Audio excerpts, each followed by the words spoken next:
بسم اللہ الرحمن الرحیم۔ روزنامہ الفضل انٹرنیشنل، منگل 20 فروری 2024۔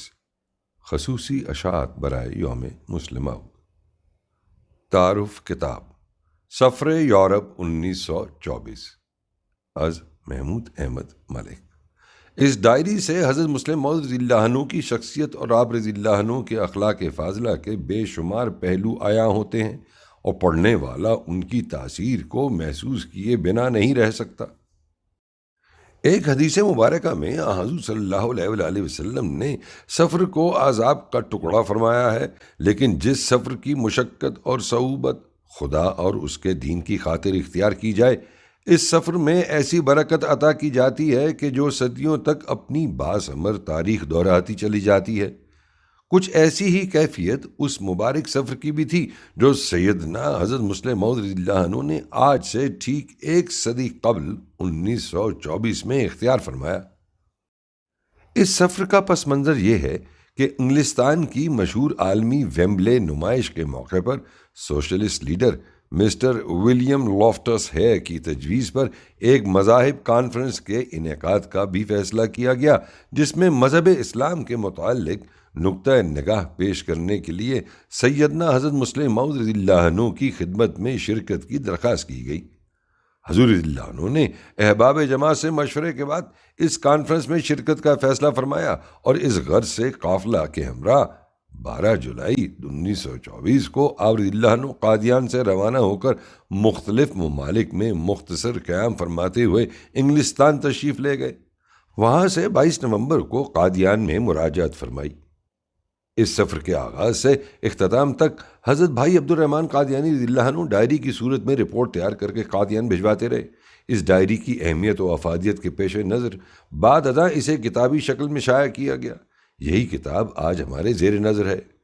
500 سے زائد صفحات پر مشتمل یہ ضخیم کتاب نہ صرف اہم تاریخی حقائق، قیمتی تاثرات اور حضرت مسلم موعود رضی اللہ عنہ کے گراں قدر ارشادات کو محفوظ کرنے کا ذریعہ بنی، بلکہ یہ ان بے شمار برکات پر بھی گواہ ٹھہری جو اس سفر کے نتیجے میں آج بھی جاری ہیں، جن میں سے ایک مسجد فضل لندن بھی ہے۔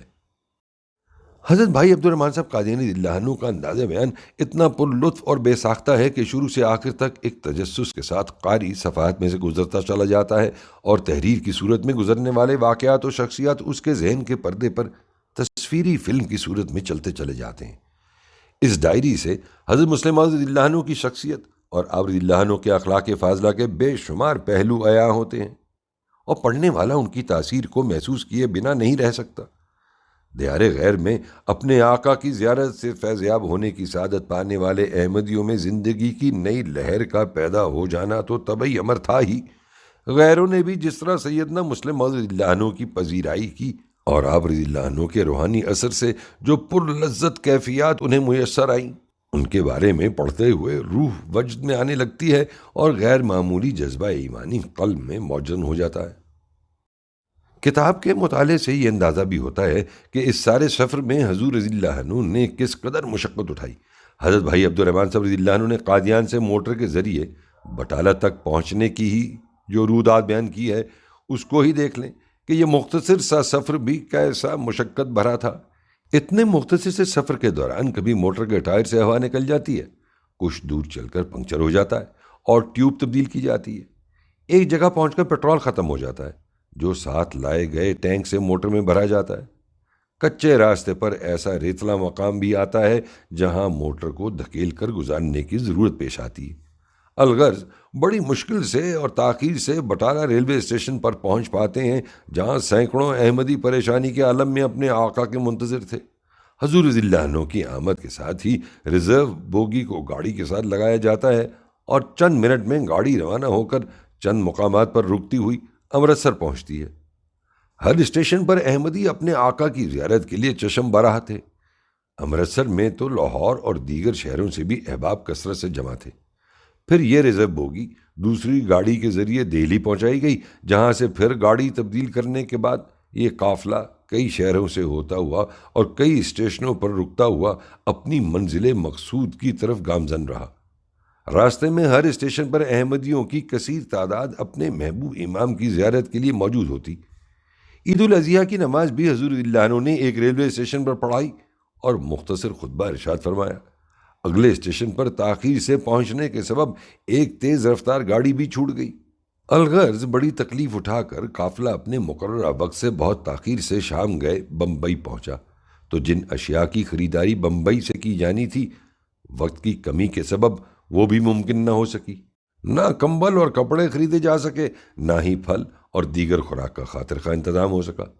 بحری جہاز کی روانگی چند ہی گھنٹے بعد یعنی اگلی صبح 15 جولائی 1924 کو 6 بجے طے تھی، اور بقول حضرت بھائی عبدالرحمن صاحب رضی اللہ عنہ، ہماری یہ حالت تھی کہ ایک لمبے سفر کی بے آرامی، گزشتہ رات بھر جاگنے اور دیگر پریشانیوں کی وجہ سے ہر شخص کی طبیعت بوجھل تھی۔ مشکلات کی ایک لمبی داستان ہے جو اس کتاب کے ابتدائی صفحات کا مطالعہ کرتے ہوئے سامنے آتی ہے، اور اس امر پر حیران بھی کر دیتی ہے کہ ہر پریشانی کے ساتھ خدا تعالیٰ کے فضل اور تائید کا ایسا ہاتھ بھی نظر آتا ہے جو ہر تکلیف کو امن اور سلامتی میں بدلتا چلا جاتا ہے۔ بمبئی سے روانہ ہونے سے قبل حضور رضی اللہ عنہ نے بذریعہ تار برقی حضرت مولانا شیر علی صاحب رضی اللہ عنہ کو اپنی غیر حاضری میں امیر مقامی قادیان مقرر فرمایا۔ احباب بکثرت بندرگاہ پر اپنے آقا کو دعاؤں کے ساتھ الوداع کہنے کے لیے حاضر تھے۔ جہاز روانہ ہوا تو حضور رضی اللہ عنہ اس وقت تک عرشے پر کھڑے رہے، بلکہ جہاز کے مڑنے تک عرشے پر چلتے ہوئے اس مقام پر رہے جہاں حضور رضی اللہ عنہ اپنے خدام کو دیکھ سکتے تھے۔ حضور رضی اللہ عنہ نے ایک سے زیادہ بار اجتماعی دعا بھی کروائی۔ اس دوران حضور رضی اللہ عنہ کے کپڑے گیلے ہو گئے، لیکن جب تک ساحل سمندر پر کھڑے خدام نظر آتے رہے، حضور مسلسل محبت سے ان کی طرف دیکھتے ہوئے دعاؤں میں مصروف رہے۔ بحری جہاز ایس ایس افریقہ بمبئی کی بندرگاہ سے روانہ ہوا تو سفر کے آغاز سے ہی اہل قافلہ کی طبیعت بوجھل تھی، اور اگلے روز تو اکثر احباب سی سکنس میں مبتلا ہو کر صاحب فراش ہو گئے۔ سمندری طوفان اتنا شدید تھا کہ لہریں جہاز کی بالائی منزل تک پہنچ رہی تھیں، اور کسی وقت تو جہاز کی غرقابی کا خطرہ پیدا ہونے لگتا۔ 3-4 دن ایسی کیفیت میں گزرے کہ کچھ بھی کھانا پینا مشکل تھا۔ حضرت بھائی صاحب رضی اللہ عنہ لکھتے ہیں کہ باوجود کمزور طبیعت ہونے کے خدا تعالیٰ نے مجھے سی سکنس سے محفوظ رکھا، جس کی وجہ غور کرنے پر مجھے یہ سمجھ آئی کہ بچپن میں مجھے جھولا جھولنے کی عادت تھی۔ جب سمندر پرسکون ہو گیا تو دوران سفر حسب توفیق جہاز کے عملے اور بعض دیگر اہم افراد کے ساتھ حضور رضی اللہ عنہ کی تبلیغی گفتگو بھی ہوتی رہی۔ جہاز کا ڈاکٹر حضور کو اپنے احباب کے جلاؤ میں بیٹھے دیکھتا تو کہتا کہ مسیح اپنے 12 حواریوں میں بیٹھے ہیں۔ اس ڈاکٹر نے درخواست کر کے حضور کی اکیلے میں اور قافلے کے ساتھ بھی تصاویر اتاری۔ حضور اپنے دوستوں کی مجلس میں قادیان کے حوالے سے نظمیں بھی سنتے اور مختلف موضوعات پر علم و عرفان کے دریا بھی بہاتے۔ بارہا جہاز کے غیر مسلم مسافر بھی سوال کرتے اور اطمینان بخش جوابات سے محظوظ ہوتے۔ ایک موقع پر حضور رضی اللہ عنہ نے یورپ میں تبلیغ کے حوالے سے فرمایا، یورپ کے متعلق مجھے اس بات کا خطرہ اور فکر نہیں ہے کہ ان کا مذہب کیوں کر فتح کیا جائے گا۔ مذہب کے متعلق تو مجھے یقین ہے کہ عیسائیت اسلام کے سامنے جلد تر سر نگوں ہوگی۔ مجھے اگر فکر ہے تو صرف یہ کہ یورپ کے تمدن اور یورپ کی ترقی کا کیوں کر مقابلہ کیا جائے۔ ان اقوام کا یہ اصول ہے کہ تمام وہ چیزیں جو ترقی کرنے والی قوم کے راستے میں روک ہیں ان کو ہٹا دیا جاوے، اور اس واسطے سے انہوں نے سینکڑوں نہیں بلکہ بعض اوقات ہزاروں جانوں کو بھی ضائع کرنے سے دریغ نہیں کیا۔ وہ کہا کرتے ہیں کہ اگر جنگلی جھاڑیوں کو کاٹ کر ان کی بجائے پھل اور پھول پیدا کرنے والے درخت لگا دیے جائیں تو کیا حرج ہے۔ بہرحال لمبے اور بہت ہی تکلیف دہ سفر کے بعد حضور رضی اللہ عنہ مع قافلہ براستہ عدن 28 جولائی کو پورٹ سعید مصر پہنچے۔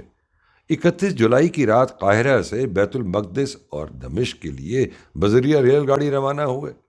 بیت المقدس میں حضرت ابراہیم علیہ السلام اور بعض دیگر انبیاء کرام کی قبور کی زیارت اور دعا کے لیے تشریف لے گئے۔ دیگر مقدس مقامات بھی دیکھے۔ دیوار گریہ کا بھی نظارہ کیا۔ 1 اگست کو بیت المقدس میں بہت سے سرکردہ احباب نے حضور سے شرف ملاقات حاصل کیا۔ پریزیڈنٹ سپریم کونسل فلسطین نے حضور کی دعوت کی۔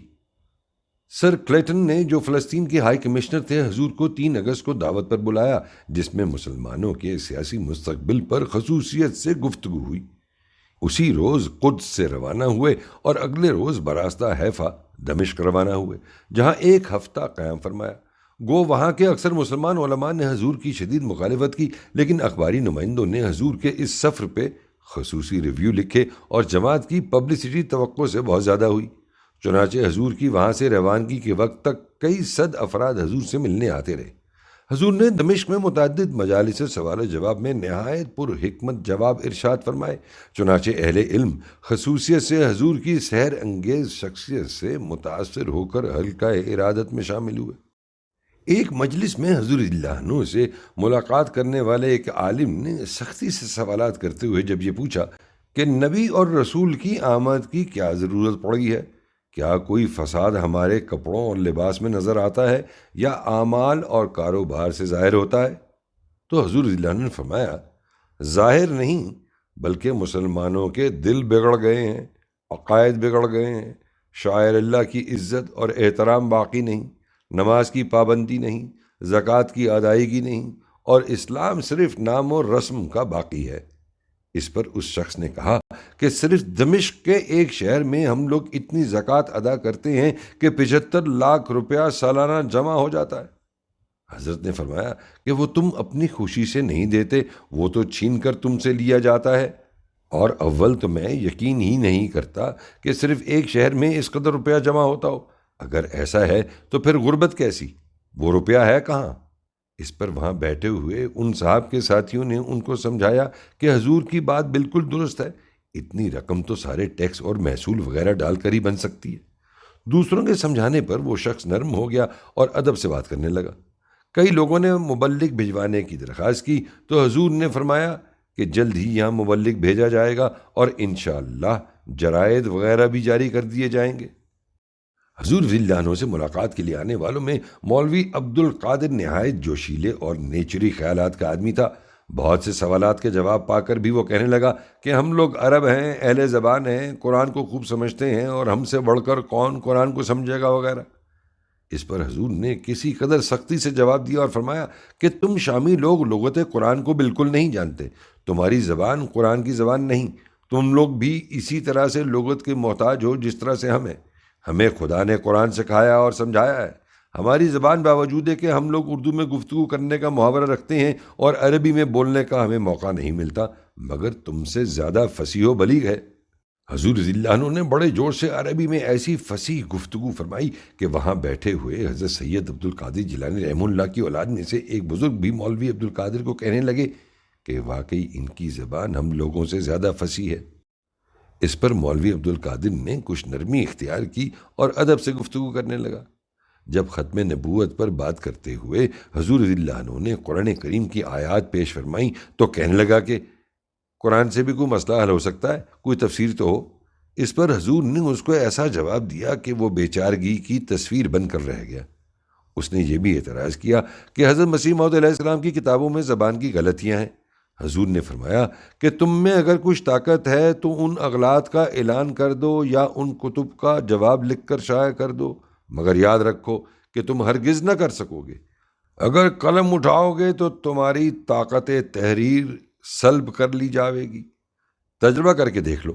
اس پر اس نے منت سماجت شروع کر دی کہ آپ اپنے دعویٰ کو یہاں نہ پھیلائیں، اس سے اختلاف بڑھتا ہے، صرف لا الہ الا اللہ پر لوگوں کو جمع کریں اور آپ صرف نصارہ اور کفار میں تبلیغ کریں۔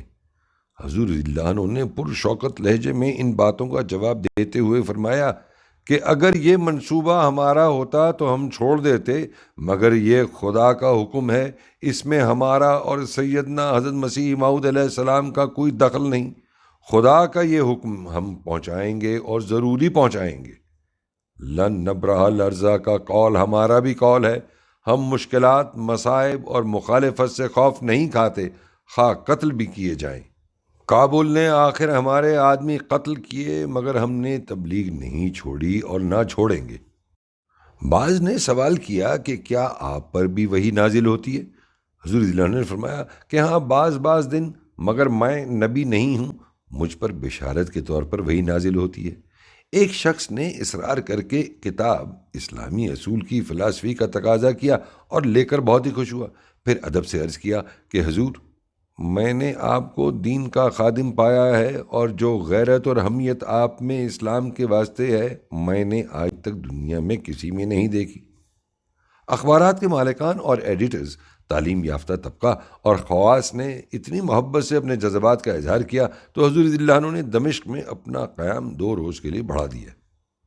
حضور رضی اللہ عنہ جامعہ امویہ کی زیارت کو بھی تشریف لے گئے۔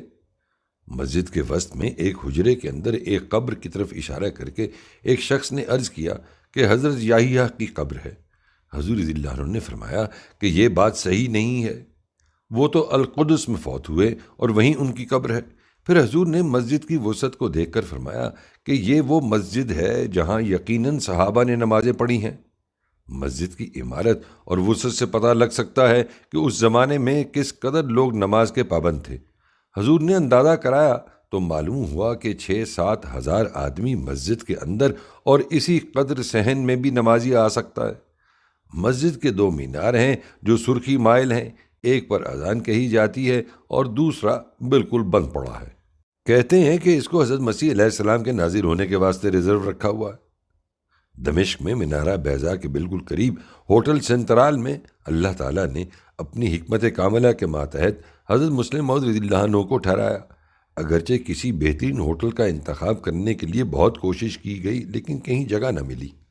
قیام کی اگلی صبح حضور رضی اللہ عنہ نے جب نماز فجر پڑھائی تو 2 خدام حضرت ڈاکٹر حشمت اللہ صاحب رضی اللہ عنہ اور حضرت خان صاحب ذوالفقار علی صاحب رضی اللہ عنہ بطور مقتدی شامل ہوئے۔ جب حضور رضی اللہ عنہ نے دائیں طرف سلام پھیرا تو مسجد کے ایک سفید مینارہ پر نظر پڑی۔ مان اللہ تعالیٰ نے دل میں ڈالا کہ یہی وہ مینارۃ البیضا ہے جس کے متعلق وارد ہے کہ مسیح اندہ مینارۃ البیضا نازل ہوگا۔ سو حضرت مسیح موعود علیہ السلام کے خلیفہ حضور علیہ السلام کے لخت جگر اور حسن و احسان میں آپ علیہ السلام کے نظیر کا اس مقام پر نزول گویا خود حضور علیہ السلام ہی کا نزول تھا۔ حضور رضی اللہ عنہ کے ساتھ بعض دیگر اعلیٰ سرکاری عہدیداروں کے علاوہ شام کے گورنر سے بھی ملاقات کا وقت طے تھا۔ گورنر سے ملاقات کے وقت ان کے پاس بہت سے علماء اور رؤسا موجود تھے۔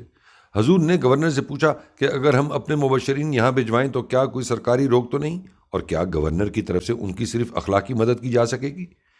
اس پر وہاں موجود علماء نے شور مچا دیا اور شدید مخالفت کی، لیکن جلیل القدر عہدے پر مامور ایک صاحب نے علماء کو مخاطب کر کے بڑے جوش سے کہا کہ تم لوگ عیسائیوں اور بابیوں کو تو آنے دو، مگر نہ آنے دو تو ایک ایسی جماعت کو جو جان اور مال سے خدمت اسلام کی گھروں سے نکلی ہے اور کسی سے کچھ نہیں مانگتی۔ اس بزرگ کی جوشیلی تقریر پر مخالفین خاموش ہو گئے اور گورنر نے بھی ان کی تائید کرتے ہوئے حضور سے عرض کیا کہ آپ بے شک مبلغین اسلام یہاں بھیجیں، ہم ان کی حت المقدور مدد کریں گے۔ البتہ اگر مخالفین کا فتنہ اتنا بڑھ جائے کہ ہماری طاقت سے اس کا رکنا ممکن نہ ہو تو پھر آپ سے کہہ دیں گے کہ اپنا انتظام کر لیں۔ ایک چھوٹے گورنر حقی بے سے بھی ملاقات ہوئی تو انہوں نے اشتیاق سے خود لٹریچر مانگا۔ جب انہوں نے حضور رضی اللہ عنہ کی زبانی تحفہ شہزادہ ویلز کا پس منظر سنا تو یہ کتاب بھی مانگی۔ جب ان کو بتایا گیا کہ یہ انگریزی میں ہے تو بہت افسوس کیا، لیکن کہا کہ کتاب بھیج دیں، میری لڑکی انگریزی جانتی ہے، میں اس کو دوں گا۔ اسی طرح فرانسیسی اعلیٰ حکام سے ملاقات بھی بہت کامیاب رہی۔ ترجمان نے دوران گفتگو جب حضور کا ذکر کیا تو حاکم نے اس کو سختی سے ڈانٹا اور کہا کہ وہ ہندوستان کے ایک بہت بڑے پرنس ہیں اور مذہبی پیشوا ہیں اور مشہور ریفارمر ہیں، ان کا نام ادب اور احترام سے لینا اور ان کے مرتبے اور درجہ کا خیال رکھنا۔ دمشق میں حضور رضی اللہ عنہ کی آمد اور حضور رضی اللہ عنہ کے پیغام کا وسیع پیمانے پر چرچا ہوا۔ گو علماء نے اور جامعہ اموی کے خطیب نے خطبہ جمعہ میں احمدیت کی مخالفت بھی کی، لیکن یہ بھی ایک اشتہاری سمجھا گیا۔ چنانچہ بہت سے علماء، اخباری مدیران اور نمائندگان اور تعلیم یافتہ طبقہ سے تعلق رکھنے والے نامور لوگ کثرت سے ہوٹل آنے لگے۔ اتنا رش تھا کہ کثیر تعداد میں لوگوں کو کھڑے ہو کر حضور کی گفتگو سننی پڑی۔ اکثر نے ہمارے خیالات کی تائید کی، کئی معززین نے غور کرنے اور بعض نے احمدی ہونے کا اندیہ بھی دیا، بعض نے شدید مخالفت بھی کی، جن کے اعتراضات کا جواب حضور رضی اللہ عنہ نے نہایت حوصلے، تحمل اور جرأت سے دیا۔ کئی معززین نے مخالف علماء کو شرمندہ کیا کہ وہ تہذیب سے باری باری بات نہیں کرتے بلکہ چاروں طرف سے بولتے اور شور مچاتے ہیں۔ کئی علماء اپنی کتابیں اور لغات لاتے اور بحث کرتے، لیکن حضور کے جوابات سے ایسے بے بس دکھائی دیتے کہ 8 اگست کے اخبار الف با نے لکھا کہ وہ حضور رضی اللہ عنہ میدان میں ایک کامیاب جرنیل یا شیر بہادر کی طرح چاروں طرف کے حملوں کا جواب دے رہا تھا۔ اخبار نے حضور کی فصیح زبان عربی میں کلام کی بھی تعریف کی۔ اخبار المقسم کے ایڈیٹر بھی 3 دیگر ایڈیٹروں کے ساتھ آئے اور تخلیے میں ملاقات کی، تفصیل سے انٹرویو لیا اور سیاست سمیت ہر قسم کے حالات پر خیالات معلوم کر کے عرض کیا کہ حضور خود اپنے ذاتی حالات لکھ دیں تاکہ وہ بھی شائع کیے جائیں۔ الغرض یہ پڑھا لکھا طبقہ علماء کی مجلس میں بیٹھ کر بات کرنا پسند نہیں کرتا۔ حضور اللہ کے فضلوں کی بارش پر خوش ہیں اور فرماتے ہیں کہ اس علاقے میں سے کامیابی کی خوشبو آتی ہے۔ سینکڑوں آنے والے کہتے ہیں کہ اگر گفتگو کا موقع نہیں مل سکتا تو کم از کم حضور کی زیارت ہی کروا دی جائے۔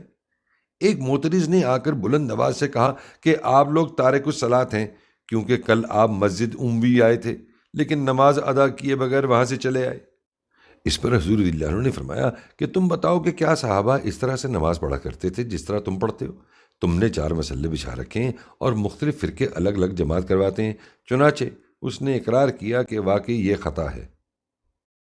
آخری روز ایک ہجوم ملاقات کے اشتیاق میں ہوٹل کے باہر جمع تھا، لیکن ہوٹل کے مالک نے سرکاری حکام سے یہ حکم دلوا دیا کہ ہوٹل میں بحث نہ کی جائے۔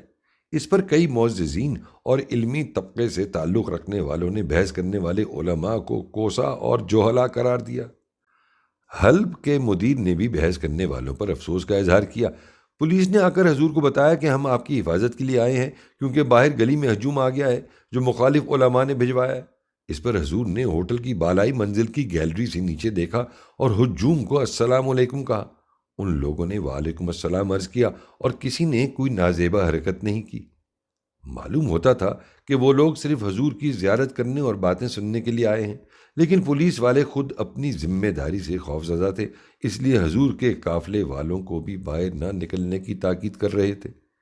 ہوٹل والے نے علاوہ کرائے کے زائد اخراجات کا بل بھجوایا ہے کہ کثرت ازدحام سے اس کا دروازہ ٹوٹ گیا ہے اور کرسیوں کو نقصان پہنچا ہے۔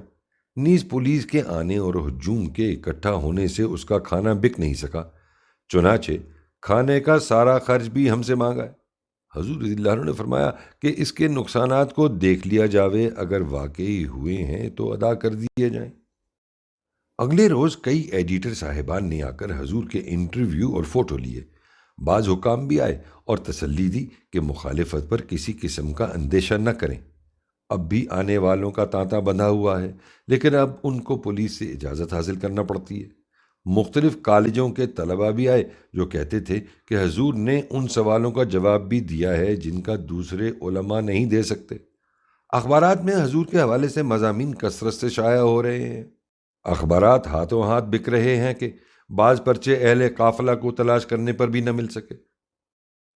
جس صبح بیروت کے لیے روانہ ہونا تھا اس سے پہلی رات 11 بج گئے، لیکن وفود بیٹھے ہیں، کھانا شام سے رکھا ہے لیکن فرصت ہو تو کھائیں۔ ہوٹل والے بھی حیران ہیں کہ یہ کیسا انسان ہے، دن اور رات بولتا ہے اور تھکتا نہیں۔ آخر 11:15 بجے حضور رضی اللہ عنہ نے فرمایا کہ نماز کا وقت جاتا ہے۔ اس پر نہ چاہتے ہوئے بھی لوگ روانہ ہونے لگے۔ ایک مقناطیسی جذب ہے جس کا بیان کرنا بھی مشکل ہے۔ جب صبح کے وقت بیروت روانہ ہونے لگے تو بھی ہجوم ہو گیا اور بہت محبت سے وہ دیکھتے تھے۔ روانگی کے وقت بڑے شوق اور محبت سے مع السلام مع السلام کہتے تھے۔ اسٹیشن پر بھی غیر معمولی ہجوم ہو گیا جو الوداع کہنے کو آیا تھا۔ پولیس کا سپاہی بھی ڈیوٹی پر ساتھ رہا اور گاڑی جس اسٹیشن پر بھی رکتی وہاں بھی کثرت سے لوگ آتے جن کو کسی نہ کسی ذریعے سے حضور کی آمد کا علم ہو چکا تھا۔ حضور کا روحانی جذب بہت بڑا ہوا ہے، ورنہ اس طرح تو لوگ شاید بادشاہوں کو بھی دیکھنے نہ آتے ہوں گے۔ صبح روانہ ہونے سے قبل بھی ملاقاتی اور ایک اخبار کے مدیر آ گئے جو تصویر بھی لینا چاہتے تھے، اس وجہ سے حضور ناشتہ بھی نہ کر سکے تھے۔ 8 گھنٹے کے گاڑی کے سفر میں بھی مسلسل مصروفیت رہی۔ بیروت پہنچے تو حضور کی طبیعت بہت خراب ہو گئی، رات کو بخار بھی ہو گیا۔ اگلی صبح طبیعت کچھ بہتر ہونے لگی۔ دوپہر کو حضور بیروت کی سیر کے لیے کار میں تشریف لے گئے اور اسی روز بذریعہ کار حیفا کو روانہ ہو گئے۔ راستے میں محمد علی بہائی سے بھی ملاقات کے لیے رکے۔ وہ اسی مکان میں مقیم ہیں جس میں ان کے والد بہاءاللہ رہتے تھے۔ وہ فارسی اور عربی جانتے تھے اور بہت خوش خط تھے۔ انہوں نے بتایا کہ باپ کا مزار حیفا میں ہے اور تحقیق یہی ہے کہ ان کا جسم مزار میں مدفون ہے، البتہ بہاءاللہ کا مزار یہاں ہی ہے۔ جو باہولہ کے ایک نواسے کے قبضے میں ہے، جسے آپ چاہیں تو دیکھ سکتے ہیں۔ لیکن جب انہوں نے اپنا نوکر بھیجا تو مزار کے موالیوں نے انکار کر دیا کہ وہ رات کو مزار نہیں کھولیں گے۔ رات کو حضور رضی اللہ عنہ حیفا پہنچے اور اگلی صبح پورٹ سعید کی طرف روانہ ہوئے۔ رات 11 بجے گاڑی پورٹ سعید پہنچی۔ اگلے روز وہاں سے بذریعہ بحری جہاز روانہ ہوئے۔ دوران سفر حضور کی طبیعت مختلف عوارض کی وجہ سے کافی خراب رہی۔ اس دوران حضور نے قادیان سے آئی ہوئی ڈاک ملاحظہ فرمائی، کچھ پیغامات بھجوائے اور ایک نظم بھی کہی جس کے چند اشعار درج ذیل ہیں۔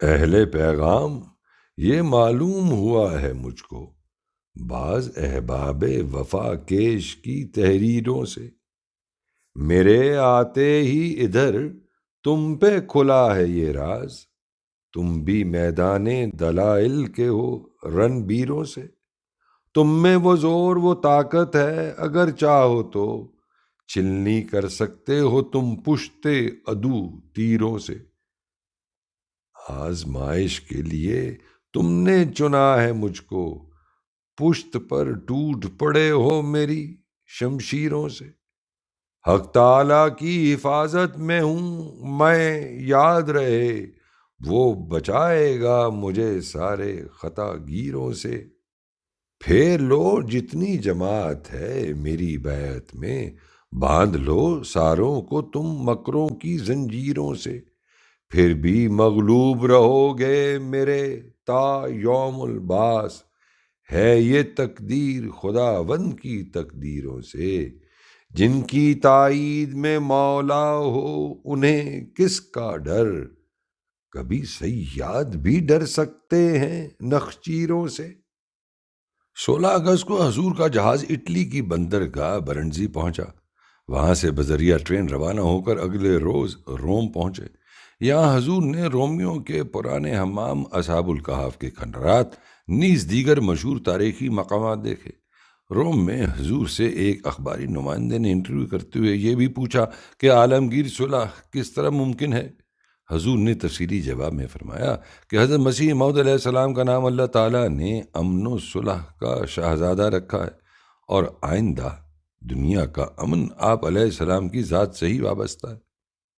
روم میں اٹلی کے حکمران میسولینی نے ملاقات کا شرف بھی حاصل کیا، جبکہ پوپ کے مکان کی مرمت کے باعث ان کی طرف سے ملاقات سے معذرت کی گئی۔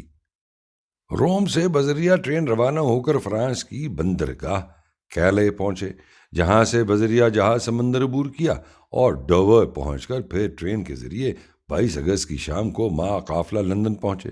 جب حضور کی گاڑی وکٹوریہ اسٹیشن پر پہنچی تو حضور نے پلیٹ فارم پر دعا کروائی۔ اس کے بعد اسٹیشن سے باہر نکل کر لندن کے سینٹ پال کے گرجا کے صحن میں اسلام کی فتح اور کسرِ صلیب کے لیے لمبی دعا کی۔ لندن میں حضور کا قیام چیشم پلیس میں ایک کرائے کے مکان میں تھا۔ حضرت مولانا عبد الرحیم صاحب نییر نے لندن میں 28 اگست کو اخباری نمائندوں کی کانفرنس بلائی، جس میں دیگر معززین کے علاوہ کرنل ینگ ہسبینڈ، جو انگلستان کی جیوگرافیکل سوسائٹی کے صدر اور مذاہب کانفرنس کی انتظامیہ میں شامل تھے، اور مسز شاپلز، جو مذاہب کانفرنس کی سیکریٹری تھیں، بھی شریک ہوئیں۔ اس کانفرنس میں حضرت خلیفۃ المسیح ثانی رضی اللہ عنہ کا ایک پیغام حضرت چودھری محمد ظفر اللہ خان صاحب رضی اللہ عنہ نے پڑھ کر سنایا۔ یہ پیغام کانفرنس سے معاً پہلے حضور نے اردو میں تحریر فرمایا تھا، اور حضرت چودھری محمد ظفر اللہ خان صاحب رضی اللہ عنہ نے اسے دیکھ کر موقع پر ہی انگریزی میں ترجمہ سنایا۔ حضور رضی اللہ عنہ نے اس پیغام میں فرمایا، میں اس محبت اور اخلاص کی وجہ سے جو بنی نوع انسان سے رکھتا ہوں، اور جو میں سمجھتا ہوں کہ بانی سلسلہ احمدیہ کی محبت اور اسلام کی تعلیم کا نتیجہ ہے، انگلستان آیا ہوں۔ میں اہل انگلستان سے امید کرتا ہوں کہ وہ سنجیدگی سے اس شخص کے دعویٰ پر غور کریں گے جو یہ کہتا تھا کہ خدا تعالیٰ اس سے اس طرح بولتا تھا جس طرح وہ پہلے نبیوں سے بولا، اور میں ان کو یقین دلاتا ہوں کہ اگر وہ اس کی طرف توجہ کریں گے تو وہ اسی طرح خدا کا جلال اپنے اندر پائیں گے اور اس کا کلام سنیں گے، جس طرح کے پہلے نبیوں کے حواریوں نے محسوس کیا اور سنا۔ جمعہ 29 اگست کو حضور رضی اللہ عنہ برائٹن کارپوریشن کی دعوت پر برائٹن تشریف لے گئے۔ یہ جگہ مسجد فضل لندن سے قریباً 50 میل کے فاصلے پر ہے۔ یہاں جنگ عظیم اول میں زخمی ہونے والے ہندوستانی فوجیوں کے علاج کے لیے ایک شاہی ایوان کو ہسپتال کے طور پر استعمال کیا گیا تھا، اور جو سپاہی فوت ہوئے تھے ان کی یادگار کے طور پر ایک بلند مقام پر سنگ مرمر کی چھتری تعمیر کی گئی تھی۔ حضور اس جگہ تشریف لے گئے اور خدام سمیت لمبی دعا کروائی۔ حضور نے دعا سے پہلے فرمایا، یہ نشان ہندوستان کی ان قوموں کی متحدہ یادگار ہے جنہوں نے جنگ عظیم میں اپنے بادشاہ کی خدمت کی تھی اور اس میں انہوں نے جان دی۔ یہ یادگار چھوٹے سے رنگ میں دنیا کو ایک مقصد کے لیے جمع کرنے کا ایک نشان ہے۔ حضرت مسیح موعود علیہ السلام دنیا کو دین واحد پر جمع کرنے کے لیے آئے تھے اور یہ عظیم الشان مقصد ہے۔ یہی ایک مقصد کے لیے جمع کرنے کی یادگار ہمارے مقصد عظیم کا ایک چھوٹا سا نشان ہے۔ اس لیے میرا ارادہ ہے کہ میں اس مقام پر ایک دعا کروں اور وہ دعا اس رنگ میں ہوگی کہ جس طرح پر یہ ایک نشان ہے ان لوگوں کا جو دنیا کی ایک غرض کے لیے باہم متحد ہوئے، اسی طرح اللہ تعالیٰ اس عظیم الشان چھتری کو جو مسیح موعود علیہ السلام کی چھتری ہے قائم کر دے اور مشرقی اور مغربی لوگ اس حقیقی چھتری کے نیچے جمع ہو جاویں۔ حضور رضی اللہ عنہ نے قریب ہی واقع ایڈورڈ فورتھ کا حال دیکھا جس میں 2 جگہ لا غالب الا اللہ اور متعدد مقامات پر چاند ستارے کا نشان بھی موجود ہے۔ شام کو برائٹن سے واپسی ہوئی۔ اگلے روز کے اخبارات نے حضور کی شخصیت، روحانیت اور ایڈریس کے مضمون کی خوبیوں کو بہت نمایاں شائع کیا۔ اسی طرح حضرت چودھری ظفر اللہ خان صاحب رضی اللہ عنہ کے ترجمہ کی زبان دانی اور پڑھنے کے طریق کی بہت تعریف کی۔ 2 اخبارات نے تو مکمل ایڈریس شائع کیا۔ اگلے روز انگلش مسلم ایسوسی ایشن کے سیکریٹری ملاقات کے لیے آئے۔ ہمارے مولوی نیر صاحب نے اس سے کسی معاملہ میں لجاجت سے کوئی درخواست امداد کسی رنگ میں کی جس کو حضور رضی اللہ عنہ نے بہت ہی ناپسند فرمایا اور فرمایا کہ یہ تو وقار کو صدمہ پہنچانے والا طریق ہے جو ہمیں قطعاً پسند نہیں۔ 31 اگست کو 2 خواتین مسز ڈین اور ان کی بہن نے حاضر ہو کر بیعت کی۔ حضور رضی اللہ عنہ کا خیال ہے کہ ان ممالک میں اسلام عورتوں کے ذریعے سے انشاءاللہ جلدی پھیلے گا۔ اگر 2-4 عورتیں بھی پکی اور راسخ الایمان ہمیں میسر آ جائیں تو پھر انشاءاللہ جاگ لگتی جائے گی۔ ایک دہریہ عورت بھی اپنی بیٹی کے ساتھ آئی جس کے خیالات اور صاف گوئی کی صفت دیکھ کر حضور نے فرمایا کہ ان کی صاف گوئی بھی ایک صفت ہے، مگر اگر ان کو سمجھ آ جائے کہ حقیقتاً کوئی خدا ہے تو پھر انشاءاللہ خدا کو بھی اسی صفائی اور پختگی سے مانیں گی اور دل سے مسلمان ہوں گی۔ حضور سے ملاقات کے لیے اکثر اخباری نمائندے اور دیگر معززین تشریف لاتے رہے۔ حضور نے اپنی ایک رویا بھی بیان فرمائی کہ اللہ تعالی ہمارے کام کو اپنے فضل سے بڑھائے گا، نہ کہ ہماری کوشش اس میں ہوگی۔ حضور کئی روز سے بیمار بھی ہیں لیکن متواتر سخت محنت فرماتے ہیں۔ مضمون جو کانفرنس میں پڑھا جائے گا اس کو مکمل کر کے اب حضرت چودھری صاحب ترجمہ کر رہے ہیں۔ اسی دوران قادیان سے بذریعہ تار یہ اطلاع ملی کہ مولوی نعمت اللہ خان صاحب رضی اللہ عنہ کو کابل میں ظالمانہ طور پر سنسار کر کے شہید کر دیا گیا ہے۔ حضور کو بہت ہی صدمہ ہوا اور چند دوستوں کو مختلف اخباروں کے دفاتر میں رپورٹ کرنے کے لیے بھجوایا اور پھر کمرہ بند کر کے دعا میں مصروف رہے۔ حضور نے فرمایا کہ حکومت کابل نے غداری کی ہے، مذہبی آزادی کا اعلان کر کے اور ہمارے لوگوں کو خود بلوا کر یہ دغا کی ہے۔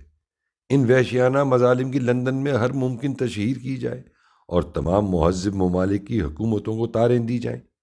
تار کا مضمون حضور رضی اللہ عنہ نے بیان فرمایا۔ 5 ستمبر کو نماز جمعہ کے لیے حضور مسجد پٹنی بعد ازاں یہاں مسجد فضل تعمیر ہوئی تشریف لائے۔ پھر اتوار کو یہاں مہمانوں کو مدعو کر کے لیکچر بھی دیا گیا۔ قریباً 100 مہمان آئے تھے۔ ترک سفیر بھی اپنے نائب کے ساتھ تشریف لائے جن سے حضور نے عربی میں باتیں کی۔ حضور کے ایڈریس کا انگریزی ترجمہ حضرت چودھری صاحب نے پڑھا۔ بعد ازاں مہمانوں سے لمبا وقت ملاقاتیں جاری رہیں۔ حضور انگریزی میں بات چیت کرتے رہے۔ چند بہائی انگریز عورتیں بھی آئیں۔ ایک نے تعدد ازدواج پر اعتراض کیا تو حضور نے تفصیلی جواب میں یہ بھی فرمایا کہ خود تمہارے بہاءاللہ کی 2 بیویاں تھیں۔ کچھ دیر بحث کے بعد وہ کہنے لگی کہ ہم تو اس کو مسلمان سمجھ کر اس کی پیروی کرتی ہیں، لیکن اگر وہ مسلمان نہیں ہے تو پھر ہمارا اس سے کوئی واسطہ نہیں ہے۔ حضور نے انہیں فرمایا کہ دراصل تمہیں اپنے عقائد کا بھی علم نہیں ہے۔ حضور نے 9 ستمبر 1924 کی شب ایسٹ اور ویسٹ یونین کے اجلاس میں یونین کے صدر مسٹر داس گپتا کی درخواست پر شرکت فرمائی۔ جو مختصر لیکچر حضور نے اس تقریب کے لیے تحریر فرمایا تھا اور محترم چودھری محمد ظفر اللہ خان صاحب نے اس کا انگریزی میں ترجمہ کیا تھا، وہ لیکچر حضور نے بنفس نفیس پڑھ کر سنایا۔ حضور کا انگلستان میں یہ پہلا خطاب تھا جو حضور نے خود انگریزی زبان میں ارشاد فرمایا۔ حضور نے یہ خطاب گلڈ ہاؤس میں فرمایا۔ حضور نے اپنے لیکچر میں سوسائٹی کے اغراض و مقاصد کی تعریف کی، یعنی مشرق و مغرب کے درمیان اتفاق اور محبت قائم کرنا۔ نیز فرمایا، دین کا امن دنیا کے لوگوں کے ذریعے نہیں ہو سکتا، کیونکہ صلح کرانے والا یا مغربی ہوگا یا مشرقی۔ اس وجہ سے ایک یا دوسری قوم اس کو شک کی نگاہوں سے دیکھے گی۔ صلح اس ہستی کی طرف سے ہو سکتی ہے جو نہ مشرقی ہے اور نہ مغربی، بلکہ سب جہتوں سے پاک ہے۔ اس ذات کی طرف قدم بڑھانے سے ہم در حقیقت ایک دوسرے کی طرف قدم بڑھاتے ہیں، اور جو اس کی طرف سے آئے وہی ہم کو جمع کر سکتا ہے، کیونکہ وہ جو آسمان کی طرف سے آتا ہے وہ مشرقی یا مغربی نہیں کہلا سکتا، بلکہ جو اس سے تعلق رکھتے ہیں وہ بھی مشرقی اور مغربی کی قید سے آزاد ہو جاتے ہیں۔ بہنوں اور بھائیوں، آؤ ہم اپنی نظر کو اونچا کریں اور دیکھیں کہ ہم اس دنیا کے ساتھ جو سورج کے گرد زمین کی گردش کی وجہ سے مشرق و مغرب میں منقسم ہے تعلق نہیں رکھتے، بلکہ ہماری جگہ بہت وسیع ہے۔ ہم اس خدا سے تعلق رکھتے ہیں جو تمام عالم کا پیدا کرنے والا ہے۔ بس ہمارا مقام سورج سے بھی اونچا ہے اور مشرق و مغرب ہمارے غلام ہیں۔ ہم سمجھدار ہو کر ان باتوں سے کیوں متاثر ہوں جو نسبتی اور وہمی ہیں؟ مشرق و مغرب کا سوال لوگوں کے امن کو برباد کر رہا ہے۔ آؤ ہم اپنے آپ کو ان وہموں سے اونچا ثابت کریں اور اس مرکز خلق کی طرف توجہ کریں جو سب کو جمع کرنے والا ہے۔ 14 ستمبر کو حضور پورٹ سمتھ تشریف لے گئے، جہاں ایک گرجے میں حضور نے ایک لیکچر انگریزی زبان میں دیا جس میں قریباً 70 افراد شریک ہوئے۔ پادری نے تعارف کرواتے ہوئے کہا کہ یہ نہایت خوش قسمتی ہے کہ ایک ایسا پاک انسان آج ہم میں آیا ہے جس کے والد بزرگوار اس زمانے کے نبی اور رفاعت تھے، اسی طرح جس طرح کے لارڈ حضرت محمد اور لارڈ مسیح نبی تھے۔ پورٹ سمتھ میں 6 انگریز احمدی ہیں۔ تقریب کے بعد حضور نے ہوٹل میں ان کی دعوت کی اور چند گھنٹے انگریزی میں ان سے بات چیت فرماتے رہے۔ 17 ستمبر کو حضرت نعمت اللہ شہید افغانستان کی شہادت پر احتجاج کے لیے بھی ایک جلسہ منعقد کیا گیا۔ حضور کے خطاب کے بعد چند مہمانوں نے اظہار خیال کیا اور اس ظلم کے خلاف چند قراردادیں منظور کی گئیں۔ 23 ستمبر 1924 کا دن سرزمین انگلستان کا وہ سنہری دن ہے جب امپیریل انسٹیٹیوٹ لندن میں منعقدہ کانفرنس میں حضرت خلیفۃ مسیح ثانی کے رقم فرمودہ مضمون کا انگریزی ترجمہ حضرت چودھری محمد ظفر اللہ خان صاحب رضی اللہ عنہ نے پڑھ کر سنایا۔ اجلاس سر تھیوڈور موریسن کی صدارت میں ہوا۔ اگرچہ حضور کے مقالہ کا وقت 5 بجے شام مقرر کیا گیا تھا اور سامعین اس سے قبل 2.5 گھنٹے تک اسلام کے بارے میں چند لیکچر سن بھی چکے تھے، لیکن حضور کا وقت شروع ہونے پر نہ صرف یہ کہ موجود سامعین اپنی جگہ سے نہ ہلے، بلکہ بہت سے نئے لوگ حال میں آ گئے اور حال کھچا کھچ بھر گیا۔ حضور مع خدام اسٹیج پر تشریف فرما تھے۔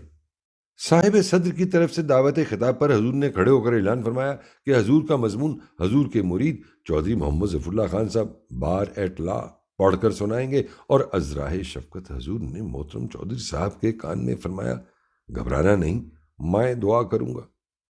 حضرت چودھری صاحب رضی اللہ عنہ نے نہایت عمدہ لہجے میں اور بہت روانی کے ساتھ مضمون پڑھا، جس سے حاضرین پر وجد کی سی کیفیت طاری ہو گئی۔ مضمون میں مختلف پہلوؤں سے اسلامی تعلیمات، غلامی، سود، تعدد ازدواج وغیرہ امور پر نہایت مؤثر رنگ میں روشنی ڈالی گئی تھی۔ تمام مردوں اور خواتین نے نہایت محویت کے عالم میں مضمون سنا، اور مضمون ختم ہونے پر ہر ایک نے لمبے وقت تک داد و تحسین کا اظہار کیا، حتیٰ کہ صاحب صدر کو اپنی صدارتی تقریر شروع کرنے میں دیر لگ گئی۔ مسٹر تھیوڈور موریسن صدر اجلاس نے شاندار الفاظ میں حضور رضی اللہ عنہ کو مضمون کی نہایت اعلیٰ کامیابی پر مبارکباد دی اور اقرار کیا کہ حضور کا مضمون بہترین مضمون تھا۔ اس کانفرنس میں حضرت حافظ روشن علی صاحب رضی اللہ عنہ کا تصوف کے بارے میں مضمون حضرت مولوی محمد دین صاحب رضی اللہ عنہ نے پڑھ کر سنایا۔ اس مضمون کی بھی بے انتہا تعریف کی گئی اور بے حد دلچسپی سے سنا گیا۔ دراصل یہ مضمون بھی حضور کی ہدایات اور ارشادات کی روشنی میں ہی لکھا گیا تھا۔ کانفرنس میں دیگر فرقوں کے کئی لیکچر ہوئے، جن کا خلاصہ اور جلسے کی کارروائی کی رپورٹ بھی حضرت بھائی عبد الرحیم صاحب رضی اللہ عنہ نے اپنی ڈائری میں رقم فرمائی ہے۔ اس کے بعد بھی حضور رضی اللہ عنہ نے کئی ایسی پبلک میٹنگز سے خطاب فرمایا جن میں قومی سطح کے معززین بھی شامل تھے۔ خطبات جمعہ بھی ارشاد فرمائے، خدام کے ساتھ مجالس عرفان منعقد ہوئیں اور مہمانوں کے ساتھ مجالس سوال و جواب کا انعقاد ہوا۔ مختلف مواقع پر بعض حوالوں سے نہایت قیمتی نصائح بھی ارشاد فرمائیں۔ غرض حضور رضی اللہ عنہ کے شب و روز کا کسی قدر احوال اس ڈائری کا حصہ ہے۔ حضرت بھائی صاحب رضی اللہ عنہ کا انداز بیان نہایت رواں، سادہ و سلیس اور شستہ ہے، نیز تصنع سے پاک اور مبنی بر حقیقت ہونے کی وجہ سے دل و دماغ میں روحانی ارتعاش کے ساتھ ساتھ وہ تصویر کشی کر دیتا ہے کہ قاری خود کو انہی پاکیزہ مجالس کا حصہ محسوس کرنے لگتا ہے۔ ابھی تک نصف سے کچھ زائد کتاب میں بیان کردہ ڈائری سے کچھ پیش کیا جا چکا ہے۔ دیگر اہم واقعات میں کرنل ڈگلس کی حضور سے ملاقات بھی شامل ہے، جو 21 ستمبر 1924 کو ہوئی۔ کرنل ڈگلس تشریف لائے تو بار بار اپنے ساتھیوں سے کہتے تھے کہ یہ میرے ایک بہت دیرینہ دوست کے صاحبزادہ ہیں۔ انہوں نے حضور سے اردو میں کہا کہ یقین جانیے آپ کا شریف النفس باپ میرا ہر دل عزیز دوست تھا۔ پھر لندن میں پہلی مسجد یعنی مسجد فضل کے سنگ بنیاد کی تقریب کا احوال بھی بیان ہے، جو 19 اکتوبر کو منعقد ہوئی۔ اسی طرح یورپ کے دو دیگر ممالک یعنی فرانس اور اٹلی کے سفر کی کچھ تفصیل بھی بیان ہوئی ہے۔ حضور نے پیرس سے اٹلی تک کا سفر بذریعہ ٹرین فرمایا تھا اور اس دوران بہت سی تبلیغی مصروفیات بھی جاری رہیں، بلکہ تبلیغی نشستیں سمندری سفر کے دوران بھی جاری رہیں۔ اٹلی سے بحری جہاز میں واپسی کا سفر شروع ہوا۔ اس سفر میں پر لطف مجالس عرفان جاری رہیں۔ ایک ایسی ہی مجلس میں سب نے کوئی نہ کوئی نظم سنائی۔ حضور نے بھی غالب کے چند اشعار اے تازہ واردانے بساط ہوائے دل ایسے لہجے میں پڑھے کہ دل سے درد اٹھتا تھا۔ ایک موقع پر مبلغین کے مخصوص لباس کا ذکر ہوا تو حضور نے فرمایا کہ ہمارے مبلغ خاص پرسنالٹی کے ہوتے ہیں، جبھی تو ان کو ایک ایسے اہم ذمہ داری کے کام پر لگایا جاتا ہے۔ ان کا فرض ہے کہ وہ اپنی شخصیت کو ایسا بنا کر رکھیں کہ ان پر کوئی اعتراض نہ آئے اور نہ کسی کو جرأت ہو۔ ان کو خدا نے ہر قسم کے علوم کا ذخیرہ دے کر ترقی کرنے اور اعلیٰ مدارج پر پہنچنے کے سامان پیدا کیے ہوئے ہیں۔ وہ چاہیں تو علم، اخلاق میں، تربیت میں اور کریکٹر میں اپنی پوزیشن کو ایسا بنا سکتے ہیں کہ تمام لوگ ان کا اعزاز کریں، ان کا اکرام کریں۔ 18 نومبر کو جہاز بمبئی پہنچا۔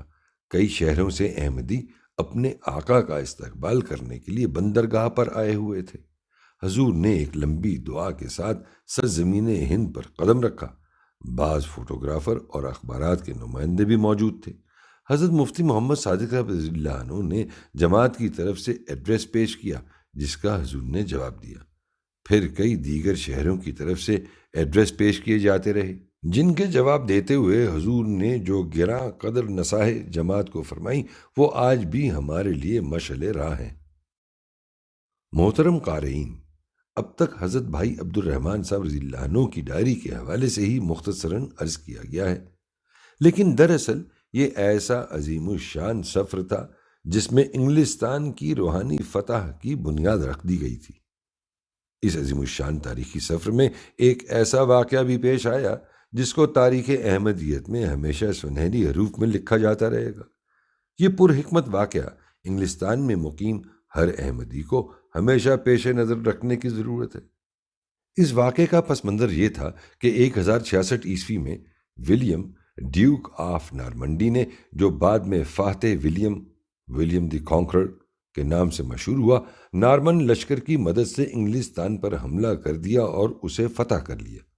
ولیم جب انگلستان کے ساحل پر اترا تو نرم ریت پر پاؤں پڑنے کی وجہ سے اپنا توازن قائم نہ رکھ سکا اور اپنی دونوں ہتھیلیوں کے سہارے آگے کی طرف گر گیا۔ یہ واقعہ اس کے لیے نیز اس کے لشکر کے لیے اچھا شگون نہیں تھا، کیونکہ اس کی وجہ سے لشکر کے اندر بددلی کی کیفیت پیدا ہو سکتی تھی۔ اس نازک موقع پر اس نے اپنے حواس قائم رکھے اور جب وہ اٹھا تو اس کے ہاتھوں کی مٹھیوں میں ریت پکڑی ہوئی تھی۔ اس نے اپنی فوج کو مخاطب کرتے ہوئے بلند آواز سے کہا، دیکھو انگلستان کی زمین میرے ہاتھوں میں ہے۔ اس نوعیت کا ایک واقعہ اسلامی تاریخ میں بھی ملتا ہے۔ حضرت عمر رضی اللہ عنہ کے عہد خلافت کی بات ہے۔ مسلمانوں اور ایرانیوں میں جنگ قادسیہ ہونے والی تھی۔ اسلامی لشکر کے سردار حضرت سعد بن ابی وقاص تھے۔ خلیفہ وقت کی ہدایت کے مطابق حضرت سعد نے ایک مختصر سا وفد حضرت مغیرہ بن زرارہ کی قیادت میں شاہ ایران کسریٰ یزدجرد کے پاس مصالحت کے لیے بھجوایا۔ بادشاہ ان کے ساتھ نہایت حقارت سے پیش آیا اور اسلامی لشکر کے افسران کو اور ہر ایک سپاہی کو اس شرط پر کچھ رقم دینے کی پیشکش کی کہ وہ بغیر جنگ کے واپس لوٹ جائیں۔ وفد نے یہ پیشکش مکمل طور پر ٹھکرا دی، جس پر بادشاہ طیش میں آ گیا۔ اس نے مٹی کا ایک بورا منگوایا اور وفد کے سردار کے کندھے پر رکھواتے ہوئے کہا کہ اب تمہیں اس خاک کے سوا کچھ نہیں ملے گا۔ وفد کے سردار نے بڑے اطمینان کے ساتھ مٹی کا وہ بورا اپنے کندھوں پر رکھوا لیا اور بلند آواز کے ساتھ اپنے ساتھیوں سے کہا، چلو، بادشاہ نے خود اپنے ہاتھوں سے ایران کی زمین ہمارے حوالے کر دی ہے۔ بادشاہ مشرک تھا اور مشرک وہمی ہوتا ہے، اس لیے وہ گھبرا گیا اور وفد کو روکنے کی کوشش کی تاکہ وہ مٹی کا بورا ان سے واپس چھین لے، لیکن وہ اپنے گھوڑوں کو ایڑ لگاتے ہوئے اس کی دسترس سے باہر نکل گئے۔ حضرت مسلم موعود رضی اللہ عنہ نے اپنی ایک رویا میں اپنے آپ کو انگلستان کے ساحل پر فوجی لباس میں دیکھا تھا۔ آپ رضی اللہ عنہ نے دیکھا کہ حضور ایک فاتح جرنیل کی طرح چاروں طرف نظر دوڑا رہے ہیں کہ اتنے میں ایک آواز آئی، ولیم دی کانکرر۔ حضور فرماتے ہیں کہ اس وقت میں یہ محسوس کرتا ہوں جیسے یہ آواز اور میری روح ایک ہی وجود ہیں۔ اس خواب سے ظاہر ہوتا ہے کہ جس طرح ولیم نے انگلستان پر مادی فتح حاصل کی تھی، اسی طرح جماعت احمدیہ اسلامیہ اس پر روحانی فتح حاصل کرے گی انشاءاللہ العزیز۔ سیدنا حضرت مسلم موعود رضی اللہ عنہ خلفائے احمدیت میں وہ پہلے بابرکت وجود تھے جنہوں نے بنفس نفیس تشریف لا کر سرزمین انگلستان کو برکت بخشی۔ اس عظیم الشان واقعے پر ایک صدی گزرنے کو ہے۔ سیدنا حضرت مسلم موعود رضی اللہ عنہ نے اپنے اس سفر کو انگلستان کی روحانی فتح کی بنیاد قرار دیا تھا۔ چنانچہ حضور اس حوالے سے فرماتے ہیں، خدا تعالیٰ کے فضل سے انگلستان کی روحانی فتح شروع ہو چکی ہے۔ جو کچھ میں کہتا ہوں وہ ایک روحانی امر ہے جس کو صرف وہی دیکھ سکتے ہیں جن کی روحانی آنکھیں ہوں۔ آپ لوگوں کو معلوم ہے کہ اس بادشاہ نے جس کے قبضہ میں تمام عالم کی باغ ہے، مجھے رویا میں بتایا ہے کہ میں انگلستان گیا ہوں اور ایک فاتح جرنیل کی طرح اس میں داخل ہوا ہوں، اور اس وقت میرا نام ولیم فاتح رکھا گیا۔ میں اس خواب کی بنا پر یقین رکھتا تھا کہ انگلستان کی روحانی فتح صرف میرے انگلستان جانے سے وابستہ ہے، اور اب میرے نزدیک انگلستان کی فتح کی بنیاد رکھ دی گئی ہے، آسماں پر اس کی فتح کی بنیاد رکھ دی گئی ہے، اور اپنے وقت پر اس کا اعلان زمین پر بھی ہو جائے گا۔ انگلستان فتح ہو چکا، خدا کا وعدہ پورا ہو گیا۔ اس کی فتح کی شرط آسمان پر یہ تقدیر تھی کہ میں انگلستان آؤں، سو میں خدا کے فضل سے انگلستان پہنچ گیا ہوں۔ اب اس کارروائی کی ابتدا انشاءاللہ شروع ہو جائے گی، اور اپنے وقت پر دوسرے لوگ بھی انشاءاللہ دیکھ لیں گے۔ اخبار الفضل قادیان بتاریخ 4 اکتوبر 1924۔ یہ امر واقعہ ہے کہ حضور رضی اللہ عنہ کے اس پہلے سفر انگلستان کے دوران کئی جہتوں سے جماعت احمدیہ کی ترقیات کی بنیاد رکھ دی گئی تھی، اور آئندہ آنے والی نسلوں کو نہایت پر حکمت پیغام دیتے ہوئے ان کی راہ عمل بھی طے کر دی گئی تھی۔ چنانچہ یہ واقعہ پڑھنے اور سننے والوں کے دلوں میں ولولہ اور ان کی روحوں میں ہمیشہ ارتعاش پیدا کرتا چلا جائے گا کہ سیدنا حضرت مسلم موعود رضی اللہ عنہ 2 اکتوبر 1924 کو ولیم فاتح والا اپنا رویا پورا کرنے کی نیت سے خلیج پیونسی بے او پیونسی تشریف لے گئے، اور وہاں سے ایک کشتی کے ذریعے اس تاریخی مقام پر پہنچے جہاں ولیم دی کنکرر اترا تھا۔ حضور نے ایک فاتح جرنیل کی طرح چاروں طرف نگاہ دوڑائی۔ حضرت بھائی عبد الرحمن صاحب قادیانی رضی اللہ عنہ، حضرت مولانا درد صاحب اور مسٹر خالد شیلڈرک حضور کے ہمراہ تھے۔ حضرت بھائی رضی اللہ عنہ بیان فرماتے ہیں، اس وقت آپ کے چہرے پر جلال اور شوکت تھی، مگر اس کے ساتھ ایک ربودگی ملی ہوئی تھی۔ اس کے بعد خاموشی کے ساتھ آپ نے دعا کی۔ اس مقام کے ساتھ ہی ویلنٹائن نام ایک برج سا ہے جس پر ایک توپ رکھی ہوئی ہے۔ پھر آپ نے نماز قصر کر کے پڑھی اور اس میں لمبی دعا کی اور زمین پر اکڑوں بیٹھ کر پتھر کے سنگریزوں کی مٹھیاں بھریں اور فرمایا، کسرا کے دربار میں ایک صحابی کو مٹی دی گئی تو صحابی نے مبارک فال لیا کہ کسرا کا ملک مل گیا اور لے کر رخصت ہوا، اور خدا نے وہ سرزمین صحابہ کو دے دی۔ اس مبارک فال پر بھائی جی اور درد صاحب نے ان سنگریزوں کی 2 مٹھیاں بھر کر جیب میں ڈال لیں۔ اخبار الفضل قادیان بتاریخ 20 نومبر 1924۔ قارئین محترم، انگلستان کی سرزمین پر رقم ہونے والی یہ پاکیزہ داستان چند سال پہلے کی بات نہیں ہے، نہ ہی 2-4 دہائیوں کا قصہ ہے، بلکہ قریباً 1 صدی پہلے وہ گھڑی آئی تھی جب آسمانی بادشاہت کے مقدس نمائندے نے یہ اعلان کیا تھا کہ آسمان پر انگلستان کی فتح کی بنیاد رکھ دی گئی ہے اور اپنے وقت پر اس کا اعلان زمین پر بھی ہو جائے گا۔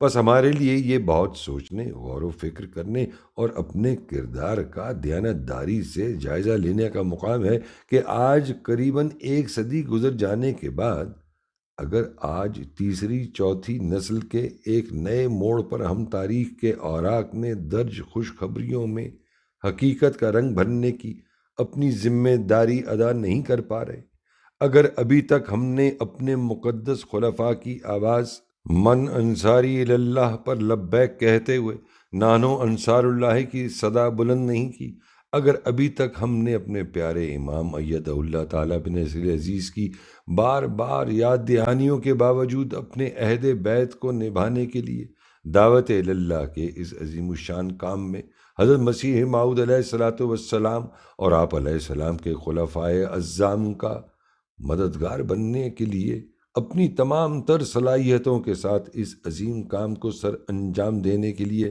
میدان عمل میں اترنے کا قصد نہیں کیا، تو کیا ہم حقیقی احمدی کہلانے کے حقدار ہیں؟ انگلستان میں رہنے والے ہر احمدی کا فرض ہے کہ وہ حضور رضی اللہ عنہ کے رویا کی عملی تعبیر کے لیے ایک عزم صمیم کے ساتھ کوشش کرے اور دعوت اللہ کے لیے ہر ممکن جد و جہد کرتا چلا جائے، یہاں تک کہ دیار مغرب کے ہر باسی تک احمدیت یعنی حقیقی اسلام کا پیغام پہنچ جائے۔ پیارے دوستو، اپنی زندگی کا باقی ماندہ عرصہ گزر جانے سے پہلے کچھ دیر کے لیے اعتکاف کیجیے اور اپنے مقصد حیات کا تعین کرنے کی صحیح کیجیے۔